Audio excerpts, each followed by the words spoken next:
हाय, मेरा नाम डॉक्टर सारिका वर्मा है। मैं एक ईएनटी सर्जन हूँ, गुड़गाँव में रहती हूँ। आजकल अब केसेस बढ़ रहे हैं और हर कम्युनिटी में अब पेशेंट्स निकल रहे हैं, तो अब थोड़ा-सा फ़ियर भी ज़्यादा बढ़ गया है और बहुत सारे क्वेश्चंस मैं देख रही हूँ कि मेरे ऑफ़िस में किसी को कोरोना हो गया तो अब मैं क्या करूँ? मेरे घर में किसी को खाँसी-ज़ुकाम है तो मैं क्या करूँ? क्या मैं टेस्ट कराऊँ? मैं टेस्ट नहीं कराऊँ? तो उसके लिए मैंने एक वीडियो बनाया है। ब्रॉड गाइडलाइंस हैं, it's not the official guideline but एक एडवाइज़री दे रही हूँ आप सबको कि अगर आपके संपर्क में कोई पॉज़िटिव पेशेंट आ चुका है तो आप क्या करेंगे? अगर आपके ऑफ़िस में या कहीं घर में या बिल्डिंग में कोई आप नोन पॉज़िटिव पेशेंट से के संपर्क में आए हैं, तो 7 डेज़ के लिए अपने आप को आइसोलेट कर लीजिए। इमीडिएटली आपको टेस्ट कराने की ज़रूरत नहीं है।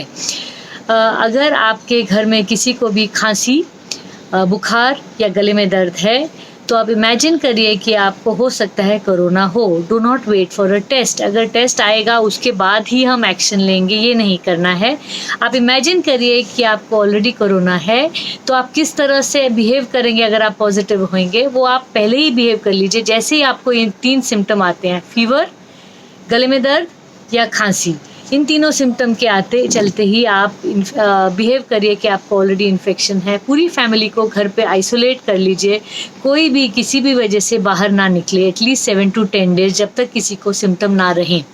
अगर आप में से कोई भी हाई रिस्क पेशेंट है, जैसे डायबिटिक, हाइपरटेंसिव, हार्ट डिज़ीज़ या पर्सन ओवर 65 इयर्स, तो आप उनका जल्दी टेस्ट कराएँ और बाकी नॉर्मल पेशेंट्स को इमीडिएट टेस्ट की रिक्वायरमेंट नहीं है।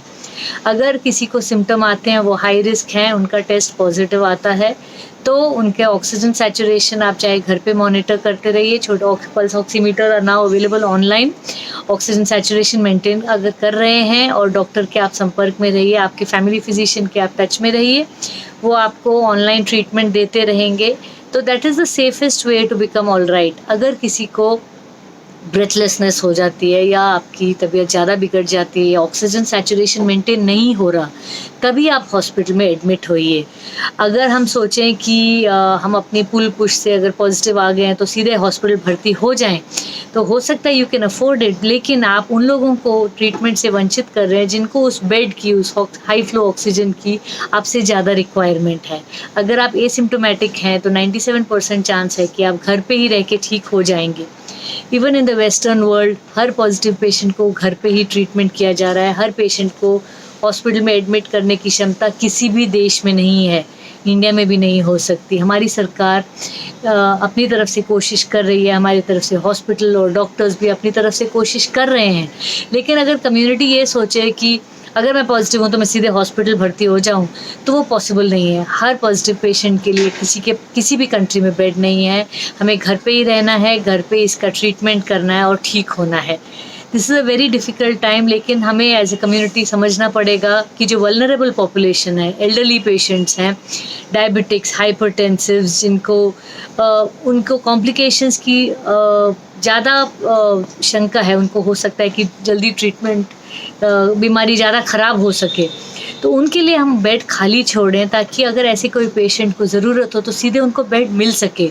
नॉर्मल एसिम्प्टोमेटिक पेशेंट्स हैं जो घर पे ट्रीट हो सकते हैं, वो लोग प्लीज़ बेड ऑक्यूपाई ना करें। तो जो डॉक्टर्स गाइडलाइंस दे रहे हैं उनको फॉलो करिए। ये डिफ़िकल्ट समय है, पूरे देश के लिए, पूरे वर्ल्ड के लिए डिफ़िकल्ट समय है, लेकिन हम आगे निकल आएँगे। भगवान ने जितनी उम्र दी है वो तो हमारे सबके हिस्से में है ही, लेकिन इस समय अगर हम सिस्टम को ओवरलोड कर देंगे तो जो हमारा हेल्थ केयर सिस्टम ऑलरेडी कॉम्प्रोमाइज़्ड है वो कोलैप्स कर जाएगा। ये हम सबकी रिस्पॉन्सिबिलिटी है। जिस तरह हमने फ़ोटोज़ देखी, मरीन ड्राइव में hundreds of people are walking, mask भी पहने हुए हैं तो भी वो सैर तो कर ही रहे हैं ना, वो एक दूसरे को इन्फेक्शन का रिस्क कर रहे हैं। ऐसे ही मुझे कोई बता रहा था कि लोग ऐसे मार्केट में घूम रहे हैं। अगर आपको अपने लाइवलीहुड के लिए, अगर आप you do not have to go out for to earn a living, please घर से बाहर मत निकलिए। आपके साथ वाला, आपके साथ में जो चल रहा है वो एसिम्प्टोमेटिक कैरियर हो सकता है, उससे आपको इन्फेक्शन हो जाएगा। और अगर आपको सीवियर इन्फेक्शन ना भी हुआ तो आप अपने घर पे अपने नेबर्स को, किसी को इन्फेक्शन ला के देंगे जो वल्नरेबल है और जिनकी जान इसकी वजह से जा सकती है। 2.5 महीने से हम यही सुन रहे हैं, हमें लॉकडाउन में इसलिए रखा गया कि ताकि हम इसको समझ सकें। अगले 1 डेढ़ महीने में projections are that the numbers are going to rise और हमारे हर बिल्डिंग में पेशेंट होने वाले हैं। अपनी तरफ से हम अपनी पूरी कोशिश करें कि इस डिज़ीज़ को स्प्रेड ना करें और अपने वल्नरेबल जो सोसाइटी के वल्नरेबल लोग हैं उनको बचा सकें।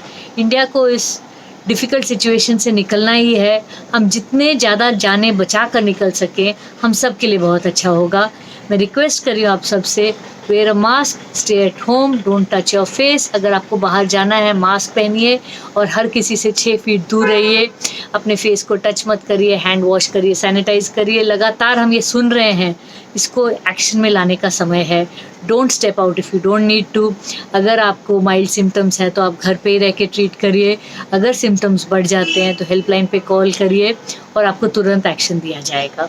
All the very best. हम सब इसमें से सुरक्षित निकलें, यही कामना कर रही हूँ। Thank you.